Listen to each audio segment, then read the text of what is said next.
Welcome to First Dates and Soulmates, the romance podcast that, has an optimistic view of the world, but if it doesn't happen on page, there is gonna be a fight. I am your host, Nikki McKnight. And I'm Meg Case-Bolts. And today we are diving deep into the Threads community, the online social media community for romance, to talk about an extremely polarizing and sometimes violent question, as I have discovered. Does romance require a happily ever after? We are here for the thoughtful. We are here for the opinionated. We are here for the extremely angry responses. And that is our topic of conversation for today. Meg, when I say romance, like as a genre, what comes up for you? It needs an HEA or an HFN. That's it. Yes. That's the only requirement of it. Thank you so much. That's our episode for today. Have a good day. No, otherwise it is a love story. It can be literature. There are a lot of different differentiations. It can be women's fiction. It can be slotted on a lot of different shelves. But the one thing that makes a romance is not two people having feelings for each other. It's not sex on page. It's not erotica. It's there is a happily ever after. So when you messaged me last week and were like, so there's this thing on Threads, I was like, well, obviously tell me, because I'm completely illiterate when it comes to social media. You just started the Threads for us too. I did. I know. First Dates and Soulmates now has a Threads account, y'all.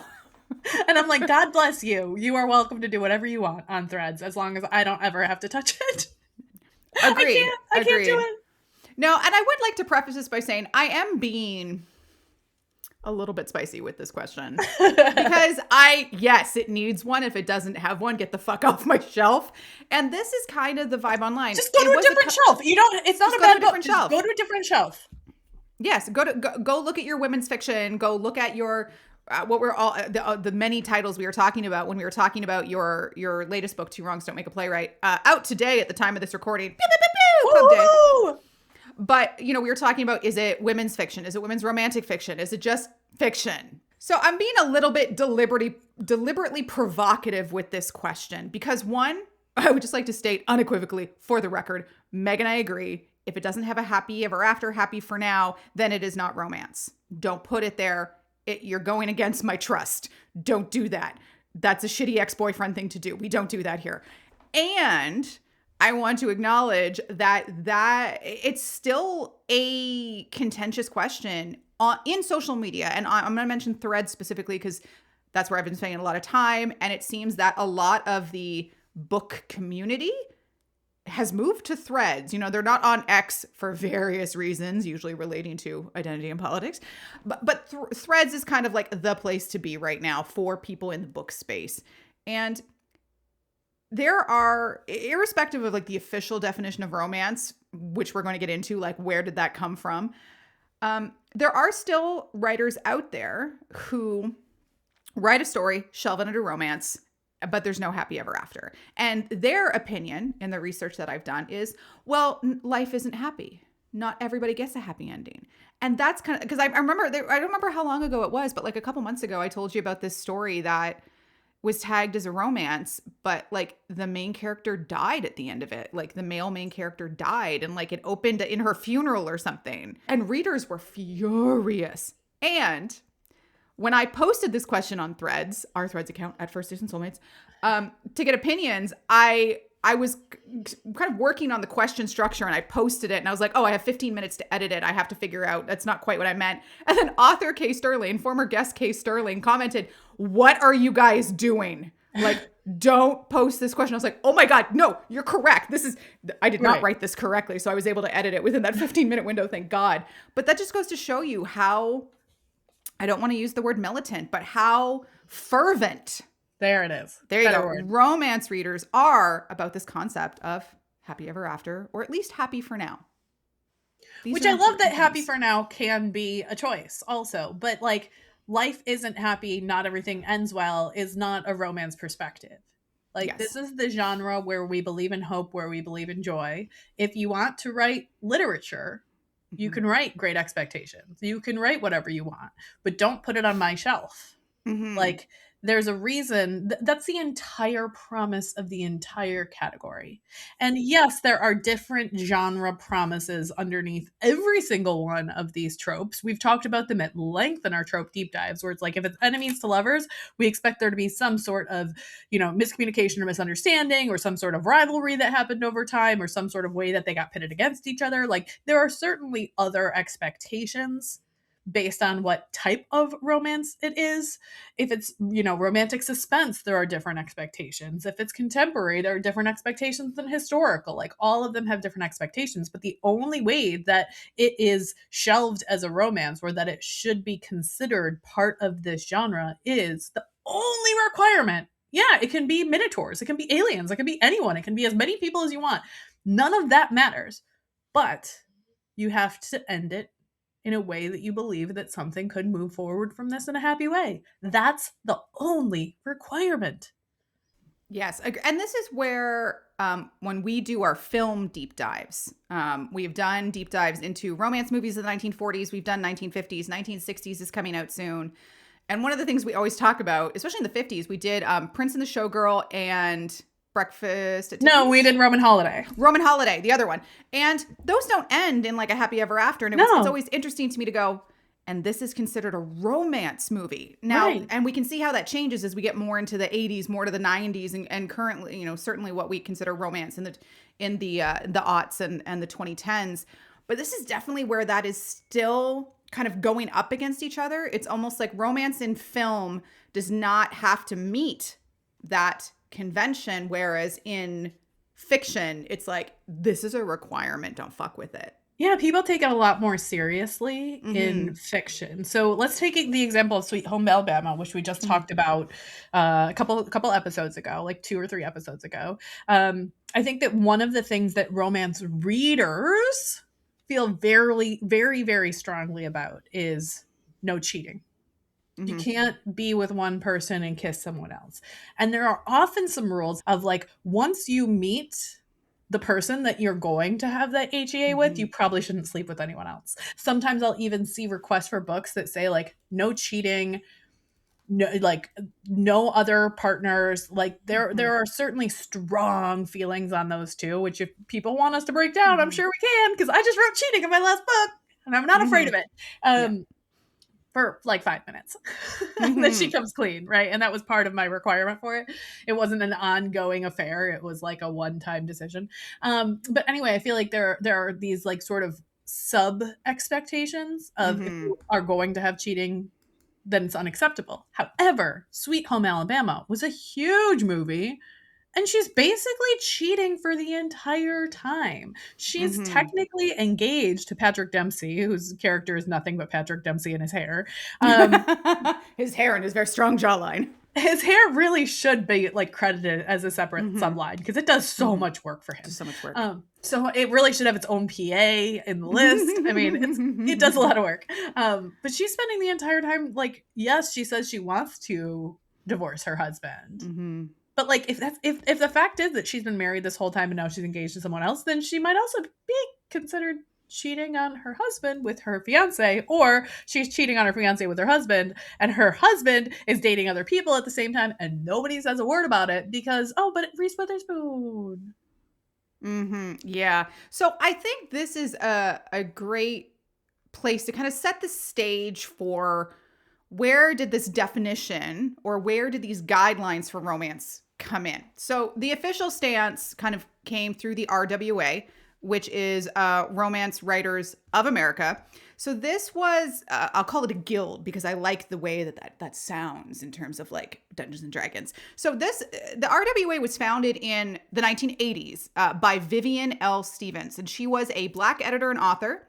And she created the organization to advocate for romance writers who were pretty much being ignored by a mostly male publishing industry. And the RWA did a lot. They had their Rita Awards. They put on events. And for, I'm not an author, but even just through, I remember reading Nora Roberts growing up. She would often talk about the Romance Writers of America in her emails and on her blogs. Because remember when blogs were a big thing? And they were the RWA was the one who kind of put out this definition that romance novels essentially require two things. One, a central love story where the romantic relationship drives the conflict and the climax. Climax. And it has to have this emotionally satisfying, optimistic ending. So that's what we would refer to as a happy ever after. Happy for now. I like that. Emotionally satisfying, optimistic ending. Yeah, so that was kind of an evolution in the definition. I don't remember exactly off the top of my head when it came in. But yeah, it's like, how do you define what happy means? And as I think we'll kind of touch on today, the meaning of happily ever after in romance has also just shifted through times. What was happy and optimistic in the 80s is different from the 90s, is different from now. And when you start bringing in different voices and different backgrounds and different experiences, happy has different meanings. So that's kind of why the definition was written that way. Just say it has to be emotionally satisfying and it has to have an optimistic ending. So that shaped publishing awards. It shaped award eligibility. And it also changed how bookstores shelved books. But the shelving issue is something we're going to come back to. Now, the irony kind of here being is I also want to acknowledge that the RWA no longer really exists in I was going to go there if you didn't. I was going to go there and be like, but let's also not make the RWA this like perfect organization. It's not. It wasn't, and it's now disbanded as of 2024. It sort of fell apart in 2019. It was founded by a Black woman, but in 2018, 2019, some of the authors of color came forward and were like, we think that we're being misrepresented. And it's sort of like the organization disbanded for many, many reasons.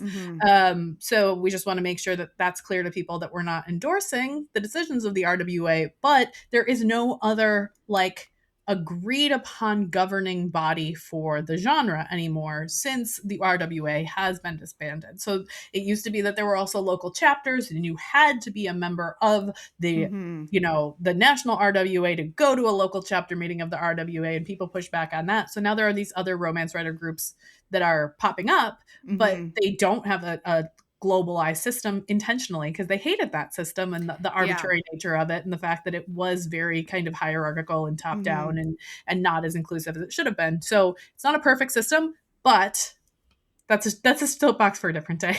Yeah, I think the RWA and the guilds of things might be an interesting topic for the future, but I find it extremely ironic that the organization that essentially defined what romance is in modern terms, that was founded by a Black woman, ultimately collapsed because it kept punishing people for naming racism.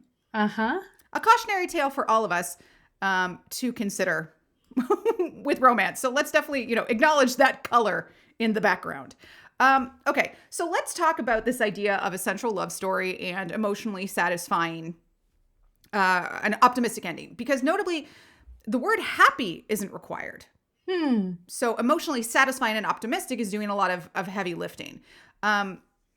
So I had this thought of, but what does that mean in practice? Because as I said, happy ever after and the meaning of happy has evolved and will continue to evolve, especially once you consider polyamorous romance, once you consider queer romance, once you consider all of these other form of relationships. We kind of have to keep that in mind for what happy is, and understand that what might be happy for me is not happy for someone else, which is why I like this idea of emotionally satisfying and optimistic, which is kind of fun.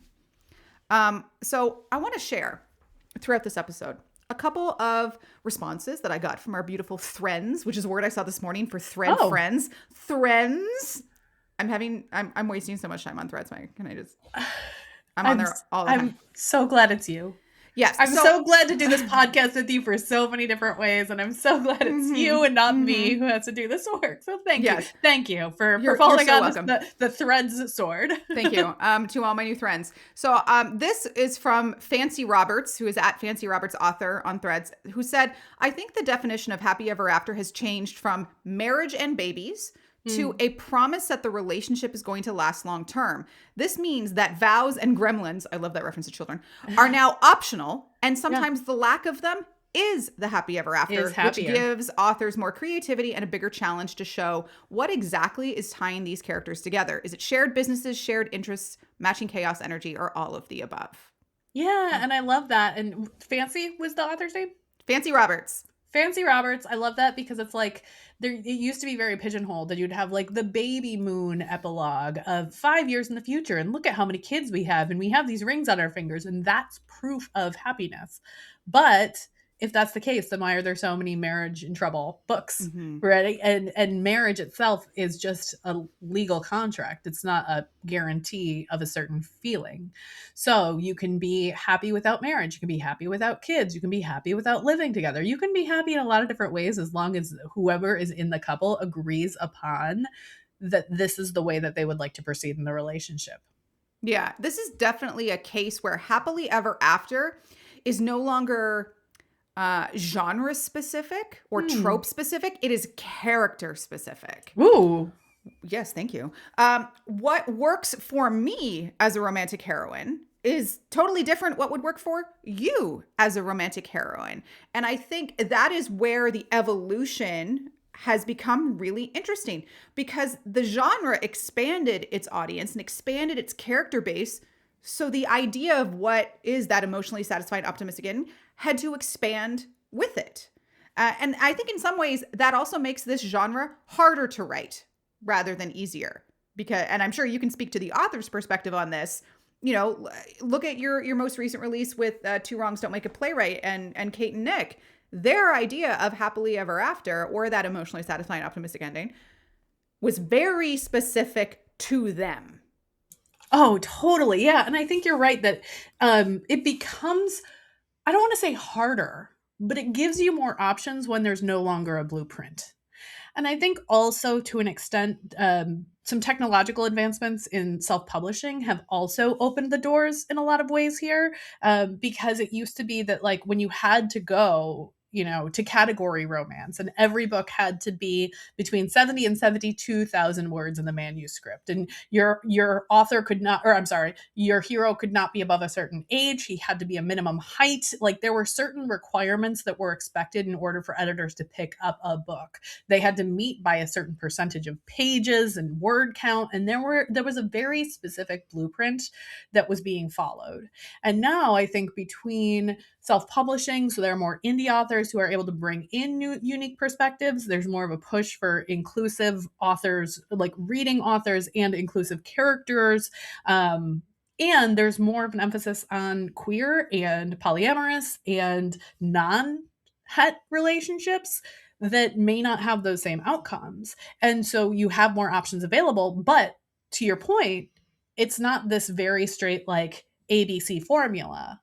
You get to make these decisions, and therefore you have more opportunities to bring in different options, but also you don't have every person who's reading the book going, okay, I'm just waiting to get the epilogue so I can see the babies. I have 5 books in this series. I think 2 of them will get married. I think 2 of them will have kids. Mm-hmm. I think there's a Mm-hmm. reason. Nah, maybe 3 will get married, 2 will have kids by the end of the final episode, or the end of the final book. But it didn't need to happen for 2 of the couples. They don't want Yeah. marriage. They don't want Yeah. kids, and that's not what it looks like for them. They have enough fulfillment and satisfaction from not. And here's the other thing that matters to me as a reader and a writer: fulfillment not just from that one relationship in their life, Yes. fulfillment from the entire, not like the change of I fell in love with this person and now my life is magically perfect, but like so much of the, I don't want to say like the women's fiction element of it, but like the found family comes into Mm-hmm. play so much more, especially in queer fiction. I feel like Yeah. found family is such a key component there. There's often some sort of career trajectory that's happening in the background. There's some sort of self-development happening in the process, and so there's a happy for now that is not exclusively dependent on that relationship's outcomes. Yeah. And I don't And think that's required, but I think that that's much, much, much more common than it was 10 years ago. I agree. When we were talking about Sweet Home Alabama, we both agreed that we don't think their relationship would last normally. Like the end No. credit sequence was like, yes, they are still together. Yes, they have kids. But this idea of the couple being together long term, I know I've always talked about in that, like, I'm totally fine with a happy for now as long as you make me believe that this is going to happen. When we talked about second chance romance, I think last month, I was this idea that If it's a second chance, you need to prove to me by the end of the book that the second chance will be different than the first time around. And I love, this is what Lizzie B. Brown on Threads said this. I think a happy ever after in romance now means that the obstacles of the relationship that were experienced to further the plot, those have been resolved. So now we can safely assume that the couple will stay together, which I love because it's like, sure. Lizzie. Thank you. I thought that was so beautifully put of, Yeah. cool. The stuff that you've experienced in the book, that is resolved. But will it be smooth sailing forever? No, because it's not. But because that issue is resolved, we can trust that anything else that comes up, they will resolve. And that this won't be the thing that comes up and tears them apart like it should have in Sweet Home Alabama. I'm also going to go to a different place, which is I think that the third act breakup can be a validation of the fact that a happy ever after is possible. The third act breakup can be proof that they can get over one difficult thing and therefore they can handle future difficult things better moving forward after the book ends. So I like it to build upon what Lizzie said about like the things that were keeping them apart, the obstacles that they were experiencing in the course of the book that you're reading that may have caused some sort of, I don't want to say third act breakup. I misspoke. Third act conflict. Which can be a breakup, but doesn't necessarily need to be a breakup. But a third act conflict, that's the crucible. That's the moment where you're saying, are they going to make it or not? And what do they need to bring to the relationship? And what do they need to learn about themselves? And what decisions do they need to make about their own life so that they can move through that conflict? And the HEA is something that the reader can feel comfortable about, that they do have optimistic feelings about this experience because they've been through something hard and they can go through future things that are hard. Because falling in love is not proof of happiness or proof of fidelity or proof of, the rest of your life together. So if you're going to assume that there is a long-term relationship happening on the end of the book, why? Oh, what have they proven to you? Well, and I think along with proof, it's the idea of character growth throughout a story. We assume people are going to have character growth, but what is important when it comes to this type of ending, on Threads, Sullivan McPig kind of talked a little bit about this and kind of sent me down a rabbit hole, is that yes, like the ending has to be what would make that character happy. And if it's different from what they want at the beginning of the story, that's fine. Just make it make sense. So the example that Sullivan gave was a female character who doesn't want kids at the start, whose opinion genuinely changes throughout the story, and she wants kids. That's a happily ever after. But a female main character who's suddenly pregnant and magically fine with it at the end, that's not character growth. So I don't believe the happy ending because you didn't show me that journey. Yeah. So I love the link with character growth here of, your idea of what happy or emotionally satisfying and optimistic can change. And maybe this is why I don't like surprise pregnancy books is what came up for me here. Like, I love it. Let's go backwards a little bit and say like the character who doesn't want kids and there's a reason that it changed that isn't specifically their own, internal, their pregnancy or a baby being thrust into their arms. I just read that, there's an Abby Jimenez book like that where she doesn't want kids, but her sister has a baby and she just leaves her and leaves. Right. And so she's suddenly the parent of a kid that she never wanted to have. But like Eloise Bridgerton is a perfect example of this, where she wants to be independent. She wants to be a spinster. She doesn't have any intentions of getting married. And with marriage is, in her mind, where kids come from, right? And so she sort of has said to herself, nope, not for me. And then she meets Philip's kids. And at first, not the biggest fan of them, because they're kind of jerks, because kids. But over the course of the book, we do see Eloise start to have relationships with the kids, Amanda and I don't remember the other kid's name. If you do, throw it in here. Doesn't matter. But in that case, that made sense to me that not only did she feel like she was becoming a parent figure to them, but part of the HEA that you see in like Francesca's second epilogue is Eloise having more kids because she realized that was something that she did want. And so that made sense in terms of character growth versus Hothead, where she gets pregnant. There's no indication that she should have gotten pregnant. The whole thing blows up. And finally he goes to her and he's like, oh, but babe, I can take care of you. And then she goes back and they have this baby. And the baby's not even on the page by the end of it. Didn't get it. Didn't get it at all. Because he didn't change. And No. she didn't really have any sort of emotional character growth or like, oh, I can raise my kid differently than I was raised. I think that was the closest that it got. But if you take Heartless by Elsie Silver, we had that as a surprise pregnancy where we read that book. And we can link to all of these episodes in the show notes, except Eloise, because that one hasn't happened yet. No. But you take Heartless by Elsie Silver.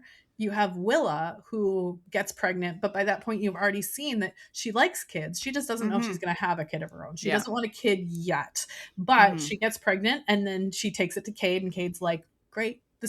I always wanted more kids. I love Luke, but I wanted more kids. And Willa's there for it because she was already planning to stay. She was already in love with Luke. She was starting to embrace this life. That one makes sense to me, but you need, to Sullivan's point, to show that proof of this is something that would make this person happy, not just they're together, but what is the happy for each of these characters and how does the character growth get them to that point where you can say, yeah, that would make Willa happy. Not just Cade, not just Luke, but Willa has to be the one that's happy with this decision as well. Yeah, because emotionally satisfying has to be applicable for everyone in the relationship, whether it's 1, 2, 3, 5, 7 people. If one of them is not emotionally satisfied, then it doesn't work. It needs to be for everyone. And I think you brought up something interesting talking about Eloise Bridgerton with historicals. Now, if we talk about real historicals, and I'm talking about things written by Jane Austen, the Bronte sisters, those are often referred to as romance. Well, I'm just going to say those are contemporaries. That's what I was going to say. It's like the vibe is a little bit different. But it's interesting when we think about Austen, Bronte, Bronte, as because their characters happy ending, their female characters happy ending was being rewarded with marriage. But I think the difference that I like, and I haven't read Austen or any of the Brontes in quite some time, so this is going to be from memory here, but the marriages that they got were happy because their characters were still able to express themselves as individuals. And then they still got marriage. Because if we think about that period in time generally, and even how it shows up in modern historicals, like written in the modern times about that period, all the social norms and conventions aren't kind to women. And marriage was never necessarily a romantic ideal in real life. In books it was, but it was really about security. It was about agency. It was being able to like get out of your parents' house. You still didn't get a lot, but that was like marriage was the only vehicle for whatever degree of freedom and mobility that you could have. And I think what made Austen and Bronte's works work was they got that marriage. So they got to see that security, that agency, that mobility, that individuality in a way, but they got it by still being themselves, and who they were was a little bit unconventional.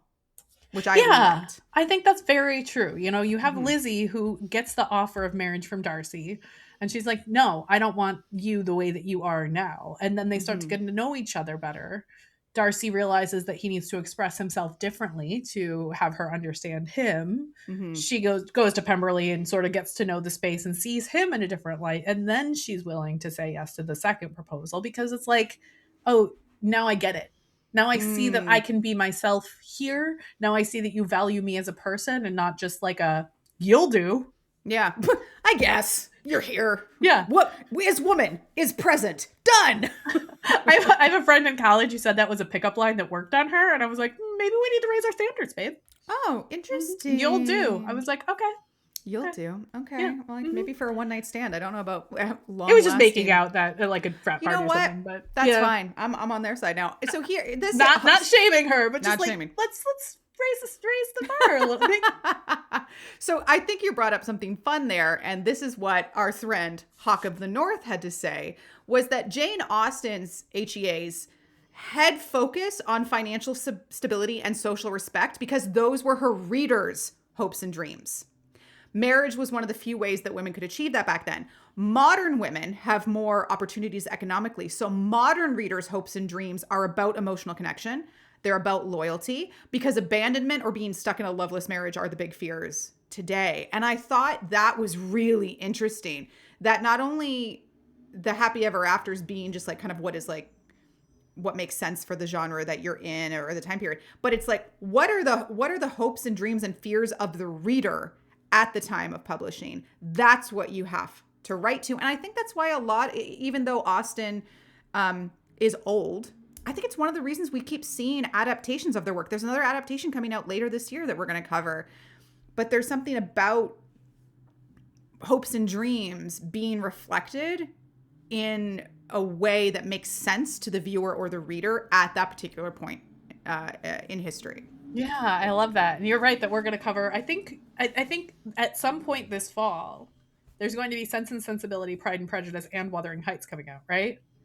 Yeah, there's a lot of stuff, a lot of adaptations coming out. A lot of adaptations. So we're going to have basically like a historical on and off fall, because we want to be able to hit those at the right moments and be part of the dialogue. But I will say I agree with you very much, very strongly, that like we are writing to the expectations of the modern audience, or the contemporary audience, the audience at the time that we are publishing, right? But I also think that in addition to modern women wanting more autonomy, wanting more consent, wanting to see that reflected in their books, there is also like the billionaire trope that has billions of books in it. Like, I'm really not making that up if you wanted to go look at the listings.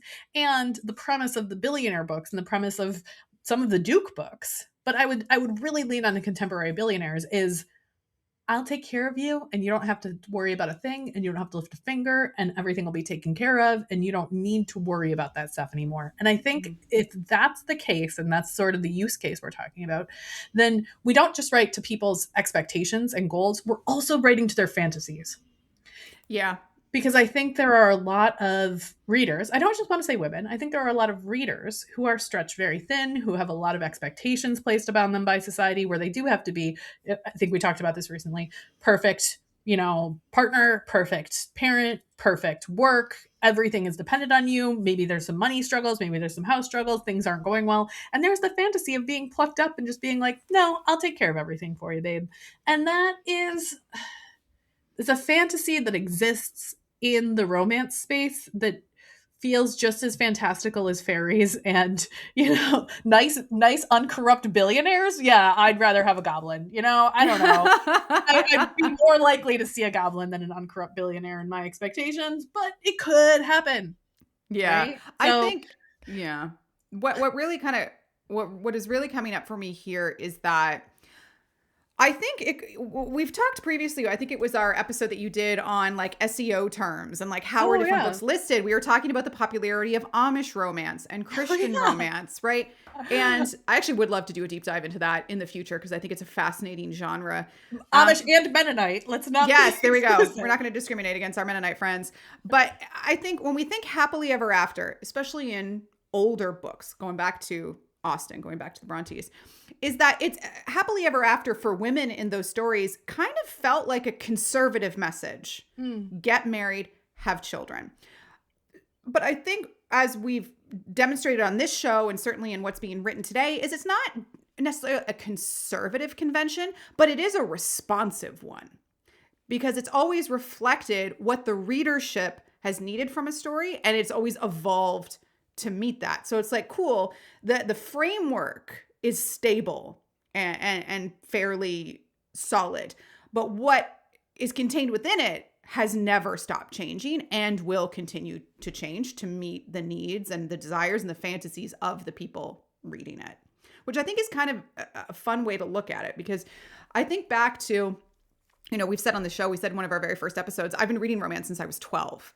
And, that's in the 90s. And it was still romance stories were still very much you get married and you have children by the end of the book. And looking back on it, it is kind of a conservative worldview in many ways, that like the nuclear family and you're going to settle down and this and this and this. And the ambitions weren't really beyond that. And what I love now is that the ambitions of the characters are changing in such a way that the happy ever after has to rise to meet their ambition.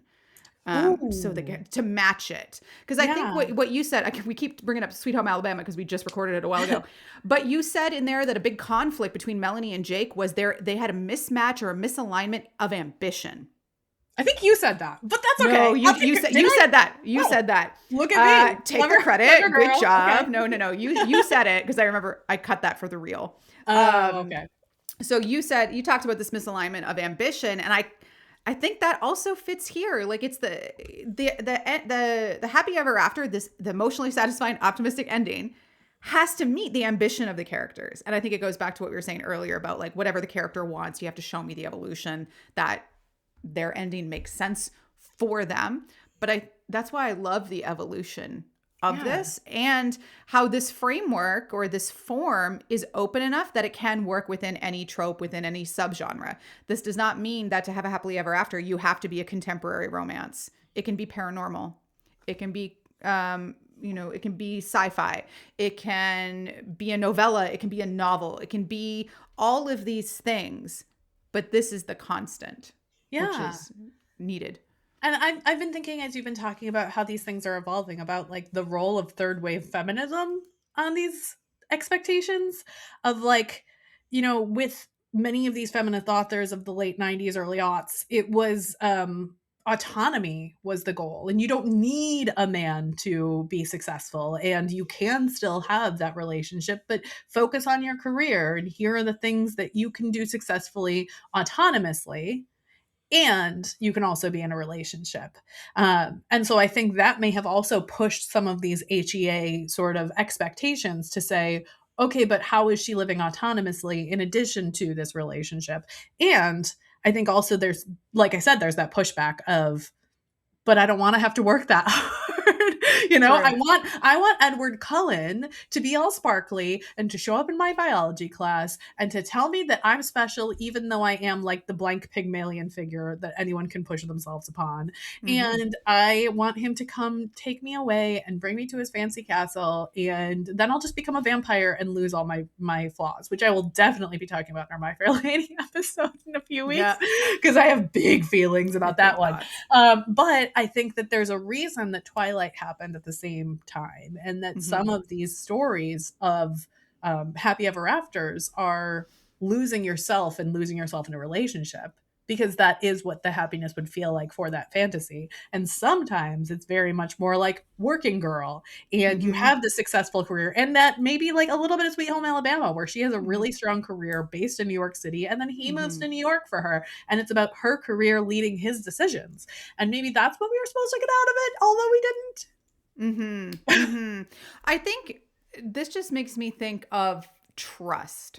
And this is Mm. where this issue or this topic initially came up for me on Threads. Was there, when we pick up a romance, and we've certainly talked about this enough, like we want the cupcake for our brain. It's not to say that like it's smooth sailing, because you like angst and drama and I like yearning, so like let's do it. But there is a contract essentially that has been made in romance between the reader and the author, that I am going to trust you, that as they go through this mess, as they go through the third act conflict, as they try and do and fail and buck and do all these other things, there's still going to be that emotionally satisfying optimistic ending. I just like saying that as a phrase. I want to have it on a shirt.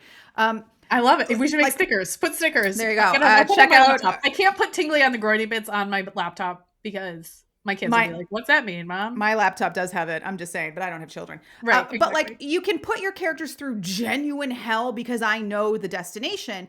And if you strip that out, you've broken the deal without warning. Right. And that feels like a betrayal. So, it's like when we read romantic suspense or a mystery, I'm not saying you have to solve the mystery by the end of the book, but they better be in that happy state by the Yeah. end, or I'm going to be so angry. And that's where a lot of the drama on Threads is when people are like, oh, it's a romance, but someone dies. Or it's a romance, but they get cheated on and they break up at the end. It's a romance, but like they do X, Y, and Z and it's not actually happy. But they're like, well, then why the fuck did you call it a romance? Yeah. Just because it's a love Wrong. story. A love story is not a romance. Yeah. So here, I want to talk about the shelving problem. Please. And this is why I laugh hysterically when people call Nicholas Sparks romance. Because he himself has said he is not romance. Yeah. He has said he writes love stories. And I think the endings reflect that, because if ever I see a Nicholas Sparks movie, I'm like, in the first 5 minutes, I'm like, let's play a game of guessing who's going to die by the end of this. Yeah. That's the deal. So and this is where mislabeling can cause real harm, because when a love story that ends in tragedy, that ends in ambiguity, but gets shelved in romance, that's when we get this idea of being blindsided or like emotionally betrayed. And we don't, it's a marketing category issue. And I think you've talked about this previously, that in some booksellers or on some platforms, you don't necessarily get to choose where, like, all of the shelves that your book can be placed on. And that is a challenge for readers to be like, if I can't trust the category, then how do I know if something is going to be a happily ever after, a happy for now? And will that stop me from picking something up? Yeah. And I think let's get more specific. Like, we've complained enough about The Notebook. We don't need to go there. But like, A Walk to Remember is not a romance. They fall in love, but then Mandy Moore dies. Same with The Fault in Our Stars. Yep. Gorgeous book. Incredible character development. Great movie. They don't make it because they're the way they are both kids living with cancer. Gorgeous book. Not a romance. It's a love story. Yeah. What have you seen, like, when you've been, because as of today, at the time of this recording, you now have 4 books out, 4 romance books. You've written other books. I do. So you have 4 romance books out. What does it look like on, like, the back end of these systems for you in terms of genre or shelving? Like, what can you control and what can you not control?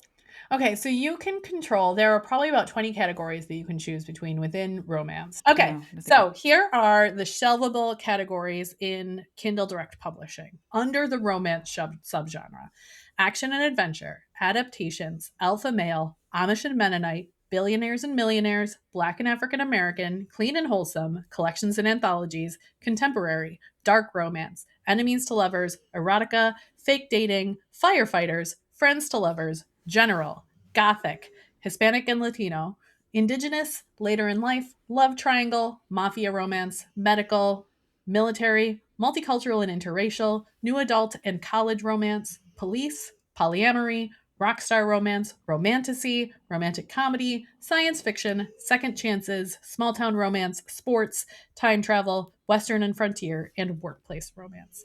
And those are the only choices you can choose from. So if you have something that's outside, and I think they're pretty broad categories too. Yeah. But if you have something that's outside of those, if you have like age gap, for example, or secret pregnancy or something like that, that's a trope that you know that people are looking for, then you also have the option to put 7 keywords underneath your categories. So you can still sort of pack your list in its own way, but you can't go outside of those areas. But I talked, was it last week's episode, about that women's romance fiction, which is not contemporary fiction. It's not contemporary romance. It's not contemporary women's fiction. It's a shelf that Amazon can put me on, but I cannot select it. And that's what's called a ghost category. So if you meet certain requirements, Amazon can shelve you on those shelves, but you can't choose them. And then also underneath fiction, I can choose to shelve myself under women's fiction, contemporary. So there are a lot of different ways that you can do this. Thinking with you, with Peppermint Bark No Bite, you ranked in the transgender romance category, but that wasn't one of the ones that you listed. Yeah. So that was under LGBTQ. Let me look that up because now I want to be accurate. Because this makes me wonder, as we go through all of this, if, you know, I won't say a primary complaint, or maybe it's more one of the reasons why this issue keeps getting brought up is because people pick up a book that's marked as romance and then it doesn't meet the requirements of what we consider to be romance. So, and I look at that and I go, how much of that is the author mis-shelving it or trying to be sneaky about it? And how much of it is just like lack of education on what the terms mean? Because the great thing about something like with self-publishing is that you just get to make your work public, which is amazing. But much like those of us who are entrepreneurs and who own our own businesses, we learned a lot of the shit on the fly. They did not teach us in school how to run a company. So I think with authors, how do they learn how to shelve things? How do they learn this is how I need to tag things, or this is what I need to put in this? Like, so, C. Rochelle does an amazing job of all of her content and trigger warnings. Yes. And they become, I think, their own thing that are very funny to read. But a lot of times when I read a book, and I'll use Getting Them from Amazon Kindle Unlimited as an example, what a lot of authors do is they'll have the blurb, and then below it, they'll have a couple tags. This ends at a happy for now. This contains this. This contains this. It's about a grumpy sunshine alpha male omega verse that does this, which is definitely helpful as a reader to not only one, because I can read the blurb and go, that sounds interesting. But me personally as a reader, I don't like mpreg omega verse. So if I see that in the thing, I'm not going to pick it up because if I would not enjoy that. And this makes me wonder the same deal. So, how much of it is lack of knowledge into how things quote unquote should be shelved or can be shelved, and how much of it is someone just trying to fuck with the genre? Yeah, I think it's a little bit of both. So I think sometimes it's miseducation and sometimes it's misalignment. So I will say that romance has a category that is LGBTQ, and then underneath that there are subcategories. So after you click on it, you can choose between bisexual, gay, lesbian, transgender, and two-spirited and indigiqueer. Same with like holidays. Holidays is its own category, but there's only one holiday in it, which is Christmas. So we can rant Christian. we can rant about that when we get Jessica and Amanda on next December for our Hanukkah romance episode. But sometimes there are subcategories, sometimes there aren't. So you can get a little bit more specific. But for the big shelves, the contemporaries, same with historicals. If you click to historical, then you can say this one's Tudor, this one's Regency, this one's Scotland times. That's not what it is. But we've talked about that categorization in the past too. In our first Regency episode, when we did Bridgerton season 3, we talked about those different categories for historical. But some of them, I think people are miscategorizing their own books because they don't necessarily understand, and or they want the big shelf. Yeah. Okay. I want to wrap us up with this question, because I saw this in some of my research and it kind of made me stop what I was doing and think, this is something I would love to debate with people on a larger stage, or have this as like a roundtable conversation. So this happy ever after debate, I think, is going to keep coming around, like all things in culture keep coming around, especially in romance, because romance is like the best-selling genre in publishing, but it is still the least respected. And I wonder if some of this move to make the endings in romance not so happily ever after is a reaction to that lack of respect. And by making it not be a happy ever after, that they're trying to get it taken more seriously, or to be more quote unquote serious literature. Thoughts, Meg, to wrap us up on romance and happy ever after. Do you just want to take a screenshot of my face and turn it into camera reel? That's it. You can just imagine our faces. Just like, that's the sound that I have for that. Oh, romance isn't serious enough. People who are writing romance don't understand enough. We need to make this more elite. This is, guys, get ready for my 1960s rants. This is Henry Higgins finding Eliza Doolittle being like, I need to fix you. You're wrong the way that you are. Y'all, our romance movies of the 1960s is going to be a big one. So definitely come back in a bit for that. God, I watched it and I've just been like ranting to my husband and waiting until it's time to talk to you. And we have weeks until it. So I'm just going to be like on a internal My Fair Lady soapbox. Yeah. But it's this feeling of, it's very like misogynistic colonial bullshit. To be like, you writers and readers don't know. You don't know what you like. So let me come in and fix the problem from the outside, because I know what you're supposed to like. I know what's good writing. Fuck you. Fuck you. Yeah. That's it.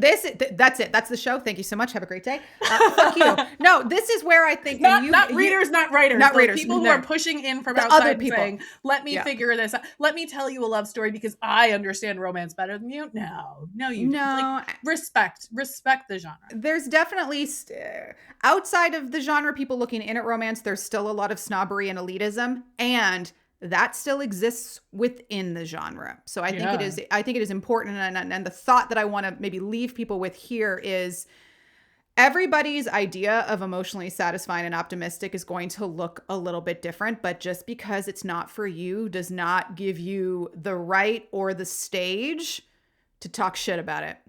All right, so let's bring it back to like third wave feminism brought in autonomy into these books. And you made a fantastic point, which is the happy ever after can be individually customized to the needs of the character. And I think part of self-publishing and the breadth of, you know, the number of publications available to us is that we as readers get to choose what kinds of books and outcomes and tropes and feelings and writing we're going to endorse with either our dollars or our page views. And let what not just what's popular, especially not just what's popular on TikTok, because often that's just what gets handed out to the most popular TikTokers so that way they can talk about it. But you know, to a great extent, I think some of these trends that we're seeing are the indicators better than somebody else coming in from the outside and saying, oh, you're wrong about everything you've ever read. Nikki's only read 10,000 books in this genre. She knows nothing about it. Absolutely nothing. But to say, like, let everyone have their own, just like every character gets to have their own HEA, let each reader have their own decision about what it is that they would like to read to have their satisfying, optimistic ending at the end of it that they want to believe, and then let them choose what that looks like for them too. It's not just the characters who are getting an HE out of this, it's also the readers. Yeah. A relentless commitment to misery is not a sign of sophistication. Or just to prose to hear yourself talk. There you go. I love it. This was such a fun discussion. I really enjoyed this. So thank you to all of our friends, our thread friends, for contributing to the conversation. We appreciate you very much. Before we get into the question of what we are shipping this week, a very gentle reminder and ask of you all, if you could head on over to your podcast provider of choice, primarily Apple Podcasts and Spotify, subscribe to the show, follow the show, rate, review. All of that is so appreciated and it helps more people find out about us. And we would just love it if you would take that 15 to 20 seconds to do that. And if you don't know what to say in a review, just say, I like happy ever afters. There you go. Making it easy for you. We appreciate you. Meg, what are you shipping this week? All right, so I talked recently about my friend Sarah, who writes under the name Elizabeth Everett. She introduced us to a new author who we're going to be interviewing next month. Her name is Joanna Lowell. And in order to prep for that episode, I just read one of Joanna's books, and I want to talk about it. It is called The Runaway Duchess, and it is a Regency historical that is the anti-hero of the previous book in the series. So she is this like super entitled duchess who has married somebody for security. She hates the guy that she married, but it was her only way out. And then they go on their honeymoon to Cornwall, and she's like, I hate Cornwall. I hate everything. Get me back to London. And she's on the train platform trying to avoid the Duke, who is her husband, because she's like is allergic to strawberries. So she ate a boatload of strawberries at her own wedding just to like have an allergic reaction so the Duke would stay away from her and not That like is consummate. Yeah, she's crafty. And so this guy walks up to her on the platform and he's like, Mrs. Muriel Pendrake, thank you for coming. I'm here to pick you up because I wanted to talk to you about your botany experiments. And she's like, great, let's go. She's trying to get away from the Duke. So it's this entire like secret identity. He has these ideas. His name's Neil. He's also a botanist. So like she has to pretend that she understands botany. And like she has to go back and read the actual Muriel Pendrake's botany manuscript that she sent to Neil to be like, what is it that I said? But she disagrees with so much of it. She's like, why did Muriel Pendrake go to China and then write about like plants when there were people to write about? This is more interesting. And so it's the story of her like traipsing through Cornwall, being the runaway duchess, having this secret identity. It's so much fun. And they both have this great character arc at the end of it, and the ending is super satisfying. And I'm going to try to read a couple more of Joanna's books before we talk to her next month for we're going to interview her for Pride, so you guys can wait a couple months to get that. But The Runaway Duchess by Joanna Lowell was just a goddamn delight. Oh, that sounds so fun. Okay, I'm adding it to my TBR because I'm also like, I'm looking at the list of interviews we have coming up later this year, and I'm going, okay, what do I got to read? What do I got to do? Because I like to know as much as I can about. I think we're gonna talk a lot more about A Sure Thing So if people want to read that in advance of the interview, that's the reason that Sarah introduced me to Joanna. But Beautiful. yeah. I love it. Loving it. Nikki, what are you shipping this week? I am shipping May Archer's latest release. It is called Hot Axe. It is the Axford Brothers Book 2. And this has everything I want. This has yearning. This has best friends to lovers. This has a, oh my God, I didn't know I loved him until I got hurt. And now, oh my God, I have feelings. I got the tingles in my groiny bits. So in book 1 of this series, we met Ames. We met Robbie, best friends. And the not so very well kept secret in the Axford family is that Ames has been in love with Robbie pretty much his entire life, and they are best friends. And the end of book 1 ends with Robbie coming into Ames's restaurant and saying, I'm engaged. And just like, oh, fuck. So book 2 opens with Robbie's engaged to his girlfriend, and Ames is really just trying to deal with that, but also saying, I got to move on now. This is not healthy for me. And Robbie's a firefighter. Ames is a volunteer firefighter. And on the side of a fire, Ames gets really badly injured and ends up in the hospital for a bit. And of course, this is Robbie realizing, oh my God, I could have lost him, but oh my God, why am I feeling all of these feelings right now? Oh, so many tinglies. All the tinglies in the chest, tingles in the groin. We're going on. So it is like a best friends to lovers queer awakening story, but the yearning in it, you know, you can kind of guess how it goes in terms of their relationship, but I love seeing a character like Robbie, who is a hyper masculine firefighter who was engaged to a woman, understanding within himself what it's like to not only be attracted to a man, but to be attracted to someone that he has known forever. And there's a section in this that I don't think it's too much of a spoiler. If you don't want to hear it, skip ahead 30 seconds. But there is a point in the book where Robbie talks to his brother's ex-wife about this. He's like, I just need to tell someone. And she's kind of like, okay, well, what do you mean? And he goes, like, I want to give him pleasure. And I want him to give me pleasure. And I loved how aware that was of that character. And it was just, it's so fabulous. If you like yearning, if you like friends to lovers, definitely check out Hot Axe, the Axford Brothers series by May Archer. And that is all for us this week, Soulmates. A few reminders on how you can support the show for absolutely $0. Rate, review, and subscribe on your podcast provider of choice. If you're on Spotify, leave us an episode comment. We love when those come in. Follow us on social media. We are at First Dates and Soulmates on YouTube, TikTok, Instagram, and now the Threads. Come be a friend with me. I'm a little bit unhinged over there. And if you could also take our podcast quiz located on our most fabulous website that Meg made, it's firstdatesandsoulmates.com. And if you have a little bit of money you'd like to send our way, check out our merch store, tpublic.com. It is linked in the show notes. You can sponsor the show. We now have sponsorships available for the show. Again, head on over to that aforementioned website and we'll link it in the show notes for you to support the show. And you can subscribe on Substack. Do it for 1 month. Do it for many months. We're just so appreciative that you are here. We're extremely grateful for you all. We love you, Soulmates. Coming up next week, we have Megan Flatt coming on the show, and we are talking about the art of the novella. That's coming up next week. We'll see you then. Bye.